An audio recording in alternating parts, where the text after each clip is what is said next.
কর্মপদাং সদা পশ্যন্তি সুরয় জীবিব চক্রাদম ওম অপবিত্র পবিত্র বা সর্বস্থান গতবিবা যস্মে। রোজকার মতন কিন্তু আজকেও সকালে সমস্ত কাজযোগ সেরে নিয়ে জোজোকে স্কুলের উদ্দেশ্যে ছেড়ে দিয়েছি, কারণ আজকে আমি যাইনি, আজকে ওর বাবা দিতে গেছিলো, কারণ আজ হচ্ছে মকর সংক্রান্তি। তো আজকের দিনে কিন্তু আমার বাড়িতে একটু ঝামেলা বেশিই থাকে, কারণ কালকে লক্ষ্মী পুজো হয়েছে, তো সেই জন্য ঘরদুয়ার সব পরিষ্কার করে নিয়েছি আর এই যে সবজিগুলো সব কেটে নিয়েছি, কারণ আজকে হচ্ছে আমাদের ভোলানাথের পৌষ আলো, মানে আমাদের যে ঘরে কুলদেবতা আছে ভোলানাথ, তো তারই আজকে পৌষ আলো হয়।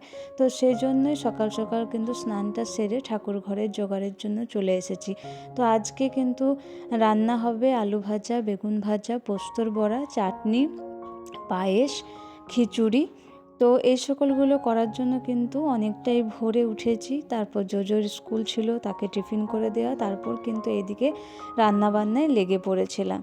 তো এই যে আলু ভাজাগুলো কিন্তু আমি হতে দিয়েছি আর গ্যাসে কিন্তু গরম জলটা বসিয়ে দিয়েছি খিচুড়ির জন্য, কারণ তাড়াতাড়ি পুরোহিত মশাই আসবে, তো সেই জন্য কিন্তু একটু তাড়াতাড়ি করতে হবে, সেই জন্য উনানটা ধরানো হয়েছে।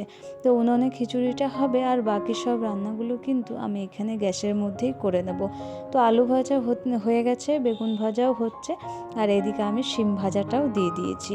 এগুলো হতে হতে কিন্তু পায়েসের দুধটাও গরম হতে বসিয়ে দিয়েছিলাম, আর পায়েসের চাল দিয়ে কিন্তু এই যে লবাদ গুড় দিয়ে দিয়েছি।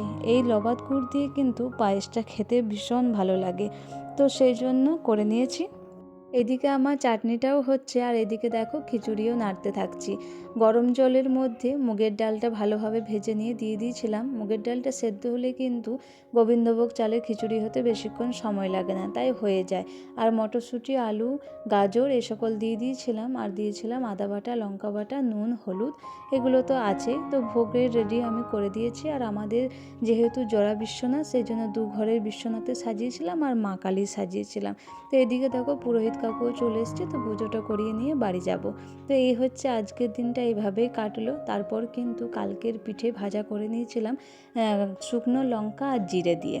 এটা কিন্তু খেতে ভীষণ ভালো লাগে, আর বাসি পিঠে কিন্তু বেশি ভালো লাগে, যত বাসি হয় তত খেতে কিন্তু টেস্টি হয়।